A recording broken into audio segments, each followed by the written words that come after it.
What? I didn't realize that it started recording. We're going to have to edit this one. What No, is don't up? edit. We're not going to edit it? We're not going to edit it. Okay. What is up, Teach Better family? Oh, man. I am Jeff. That is Joshua Stamper. This is your Teach Better Today morning show. We're live with you every Monday, Tuesday, Wednesday, Thursday, and Friday on all your social media sites. I'm excited to talk today. Obviously, we're on a roll already with me laughing as soon as we started, not realizing because it's different. It's different than last time I was in here, apparently. I don't know. We're going to talk about stuff today. I'm going to roll the commercial. We're going to pray that Ray never watches this and I don't get in trouble. So let's see what happens.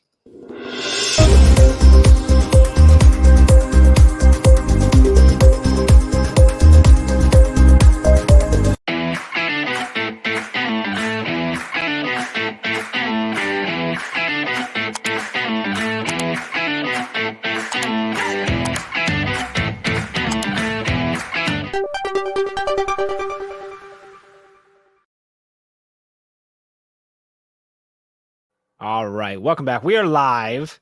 This is your Teach Better Today morning show. Weekdays at 7 a.m. Eastern Time. My name is Jeff Gargas. I've got my good friend Joshua Stamper here. I'm realizing a few things right now, Josh. One is I've got junk on my desk behind me that I don't normally have. So I'm going to move that really quick because I don't like it. It drives me nuts. I'm okay with a book being there, especially because that's one that Ray recommended. But that's one. Two is there's something different about StreamYard when I started it that like caught me off guard, and then I wasn't ready for when it first started going. So that's upsetting. And I realized that was because of a change that StreamYard made, which was funny because we literally talked. We're like, what do we want to talk about on this episode? Well, let's talk about change and how you deal with it and stuff. And I'm like, this is crazy. So it worked out really well. But so I'm excited to be on it. I've been on this show for a while, which we've never been together. And what's that? We've never been together. We've never done a morning show together yet for Teach Better Today. No, we've done like Wednesday wake ups back, last year. Wow, this is our first one. There might be a reason for that, buddy. Clearly. So this is a change for everyone then, huh? Okay. Well, I think it was strategic. I think Ray and Katie purposely did not put us together until they absolutely had to. I agree. I feel like I'm questioning that because we did a Aspire Leadership podcast mailbag episode recently, and we recorded. I was also up on the Teach Better Team YouTube channel, which is cool now that you're doing that with your Aspire podcast, which is a change. Welcome as well. Well, this is crazy. Like it's hooking, right? When we're next commercial, I'm going to change my shirt too, my outfit. No. So that's interesting. That's cool. So we were talking about sort of this theme of change, right, today. Mm-hmm. And we're going to talk a little more about some like a little more, we'll say serious topics, if we will, of the change and how you deal with stuff. But we were talking about like, we've also had a lot of change of weather recently. Mm-hmm. You and I have both had snow on the ground already. You, I think a few bit, which is a complete change for you, because I don't know if a lot of people, if you're watching, you may or may not know that Josh and his family recently, can I still say recently? Yeah. 4 months ago. 4 months ago, moved from Texas, from the Dallas area to somewhere in the Colorado mountains or something. I don't know anything about Colorado. Like it's snow. Talk about a change. Like, yeah, what? It's massive. Why? Why? Okay, so just for the background, my wife during high school and college, she grew up in Illinois, but she would travel to Colorado and actually work in Colorado in the mountains, guiding on a river on the Whitewater Rapids. And so she would also hike into the mountains. A lot of people don't know that about her. And I did not know that until just now. Right. So I'm not surprised, she's amazing. Yes. And way more of an adventure like person than I would much rather like set up in a hotel. But over the years, I've learned like to love camping and going and hiking and whatnot. Mm-hmm. So we'd always visit Colorado every summer. And it was kind of like one of these ideas that like, when we retire, we'll just move out to Colorado. It was kind of like one of those things. So sure. After 20 years of talking about it, we finally made it a reality this last And you summer. Retired? That's we awesome, retired, dude. yeah. Congrats. I no longer work That's for the Teach Better team. I'm just kicking my feet up. This is news to everyone. No, so we just had the wonderful opportunity to like be able to transition our family here. It's been Mhm. phenomenal. But yeah, having snow in October when we're used to like 90 degrees Well, was very different. so you moved back in what, June, right? Yeah. So when you left Dallas, what was the temperature on average, give or take? And then when you got to 100. Colorado, like what was the temperature, give or take?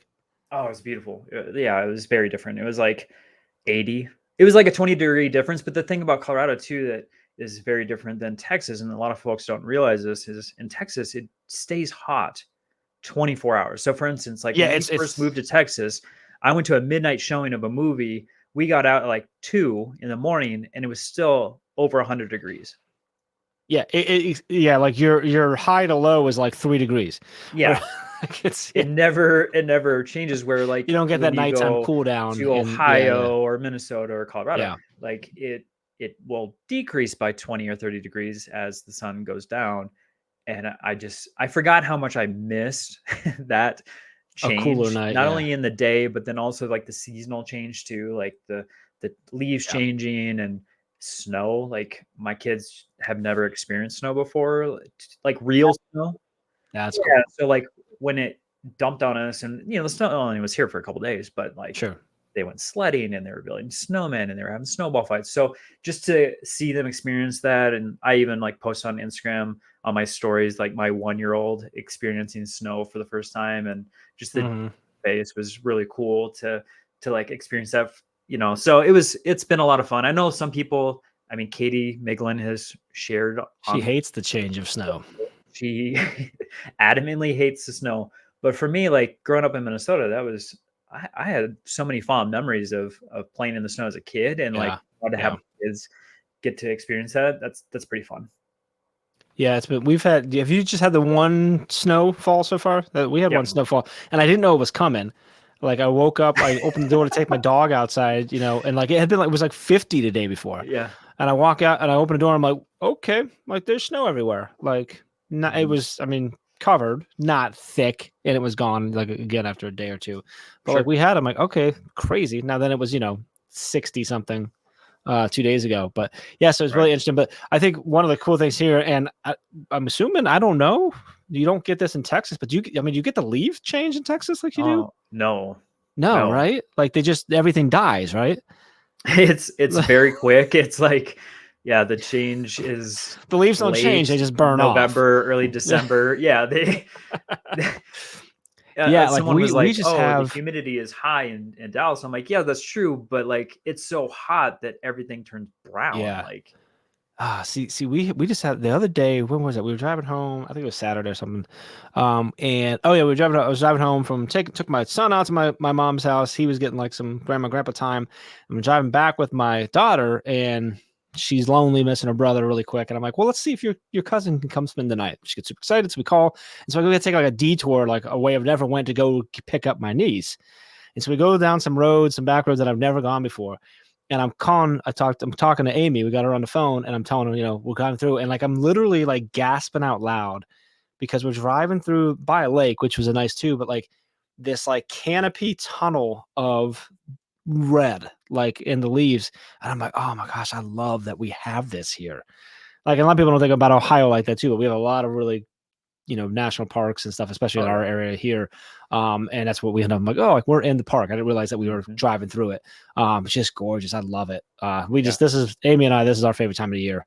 for sure. Jeans with a sweatshirt kind of thing, but you Yeah. could still pull off shorts some days, like with a sweatshirt, on the Yeah. leaves and stuff. So it's exciting. And I hope we get a lot of snow this year. So anyway, I know that just made Katie cringe, but we'll move on Katie from that. died inside a little bit when she heard that.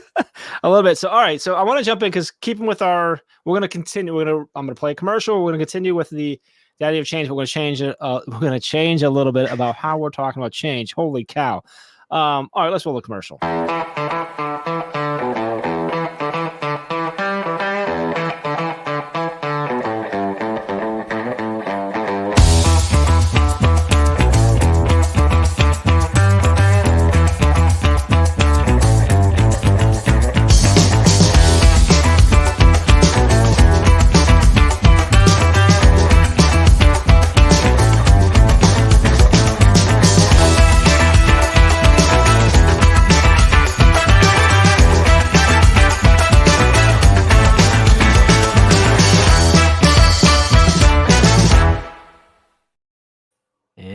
Welcome back to Teach Better Today. Josh and I are live for apparently the first time ever, talking a lot about change. And I want to again change this into more like talk. Let's talk about being in schools as an educator, and we can talk about life too. But Josh, I'm curious. I want to get your thoughts on this. And I didn't tell you what I was going to ask you, but I want to go into this. Like, so you talk about this change. Like, obviously, changing the weather, that's fun. We can love the leaves, stuff like that. Sometimes change is really tough. And particularly, I'm thinking about, okay, let's think about all the changes that happen all the time for educators. Yeah. There's the ones that are like always going to happen, right? You're always going to change. You're always going to change a new group of students, right? New group of parents. But then you have like some of these changes that can really come in and really rock your world, which I guess, I mean, obviously changing the group of students and changing how they do it, like that can be a big thing. But when we talk about like big time policy changes, curriculum, or like the direction of the district changes, um, changes to how you're supposed to grade or report grading, or responsibilities. I mean, the number of changes that have came down on educators over the last 3-4 years now is absurd. Yeah. And it's difficult. It can be really tough because, especially if you're into a rhythm, you're feeling good about what you're doing, and then this thing just comes in and completely disrupts your routines and now you're struggling. It can be really tough. And so I'm curious, Josh, as an educator first, and then maybe you can speak also from your administrator lens as well. How do we how do you slash how do we as a whole, how do we not only, I don't want to say, I don't think accept is the right word, because sometimes we don't have a choice, right? But how do we adapt to and still thrive under conditions when surprising and maybe unwelcome changes are, for lack of a better term, forced onto us, whether intentionally, by our administrators or by the hand of the state or the government or whatever. Like, how do we deal with that, and how do we get past that? Like, and maybe not. I mean, if you want to go into logistically, that's fine, but that's probably a little more. But maybe just mentally, how do we adjust to that? And I'm thinking you might be able to pull from a lot of your trauma informed practice, stuff like that too. I'm curious to see where you go with this, honestly. But how do we approach those things? No, I think the mental aspect is the hardest thing, especially when you're a teacher and you feel like it's a top-down initiative and you're being forced to do something. And so, for myself as a teacher, and then also as an administrator, because even as a leader, a building leader, you still get told what to do and that change is occurring. And it's sometimes a little more difficult because it's not only practices that are changing for you specifically, but also for a very large number of people that you're responsible for. So with that, it was like having the expectation change and shift. So like expecting that change is going to occur when I don't realize it's going to happen. And if I had that mindset, I was not surprised by that. And so then my fear was minimized. So like, for instance, I think a lot of times it's like, oh, I'm in my routines, I'm rolling, I know what I'm doing, and then I don't want to change, and that's my fixed mindset of that. And then when it does happen, then that's when the fear of what may happen and what's the worst scenario possible is what comes to mind. So if I have that expectation that change is going to occur, it's bound to happen. I mean, as an educator, if you think about, if you've been in education for 5 years or 20 years, there's probably been quite a bit of change, especially during the pandemic where everything got flipped on top of its head and we had to adjust to it in a matter of days. So, I know we've experienced that quite a bit, and that's put a lot of stress on a lot of folks. And I just think that the mental aspect is probably the biggest thing. Now, you were talking about as far as administrators, what can we do with change? And I think, talking in the admin mastermind this morning, for those who don't know, if you're an administrator, join us every Tuesday morning, 9 a.m. Eastern time.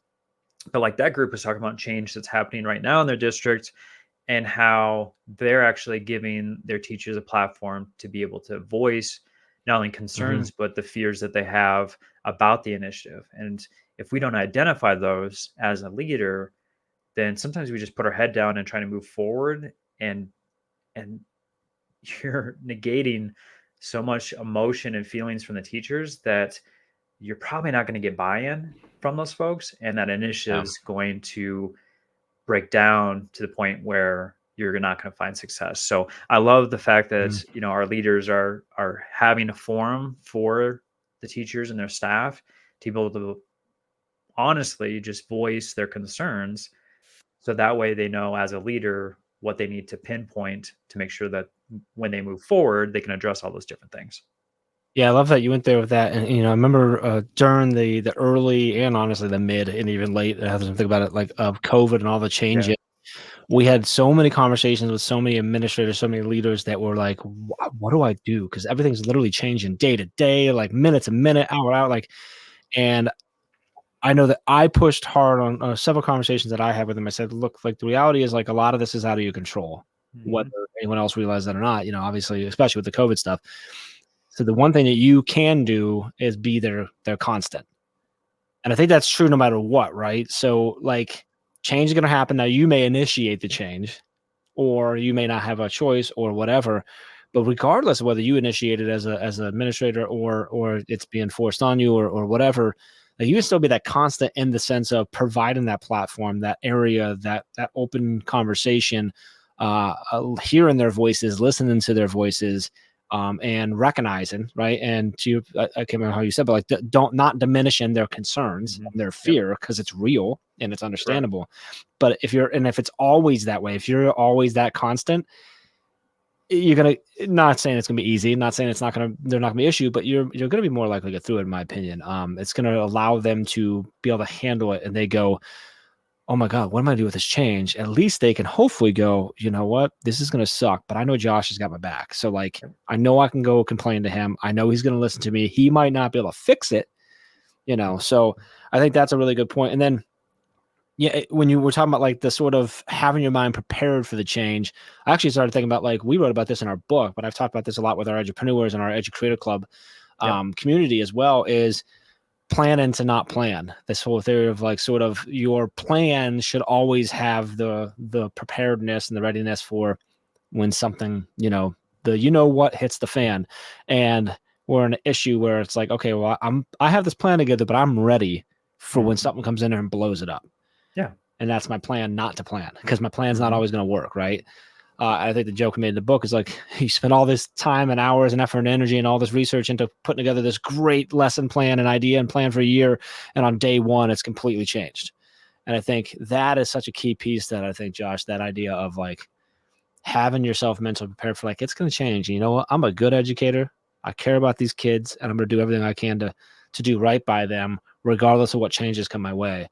If you combine that in the educator mind, in the classroom, the teacher mind, and then you add that to the administrators being ready to support those teachers through those things, and understanding that the fear and the concern is still going to be there, that's a winning combo, in my opinion. So Yeah. Yeah. You have to mentally prepare for the fact that every day there's going to be some sort of change. It might be yes. small, it might be large, but your staff is going to change. Your demographics of your students are going to change. The needs of the community is going to change. I mean, you just have to prepare that that's going to occur. You don't know what it's going to look like, but at Hmm. least you can be in the mental capacity and space to understand, like, whenever you need to pivot, you're ready and you're not surprised, because I always knew there was going to be something that happens as administrator that day that I wasn't expecting, that was going to throw my world upside down. And if I could at least prepare myself walking in that door and saying that that's going to occur, then it wasn't a surprise to me. I Yeah. wasn't, knocked off my feet in that moment, because I knew something small or large was going to happen that's going to change the trajectory of my day. And so, that doesn't matter where you are in education in your role. If you have that mindset, I think you're going to be pleasantly surprised more than disappointed. Agreed. I love it. So we'd love to hear from you. So drop in the comments, let us know, or tweet at us at Teach Better Team, or tag us on Instagram. But how do you prepare yourself for change, and how have you gotten through some of the changes that have come, not just over the last 3 or 4 years, but your entire career, if you've Yeah. been in there longer. But love to hear your feedback. We always love hearing your feedback. If you're interested in that administrative mastermind, that's every Tuesday morning that Josh mentioned, 9 a.m. Eastern time. But also, there's an exclusive Facebook group for that as well, for school leaders and administrators.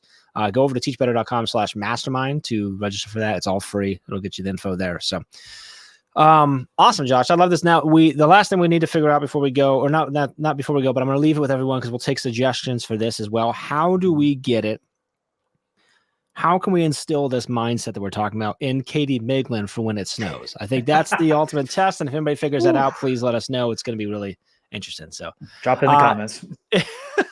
We appreciate you all. I'm excited that Josh and I got to be on here apparently for the first time. I didn't realize they were trying to keep us away from each other. And maybe we'll be on again. I don't know. We'll see. But we appreciate you all. If you need anything, obviously reach out, let us know. Everything's over at teachbetter.com. We appreciate you. We'll see you.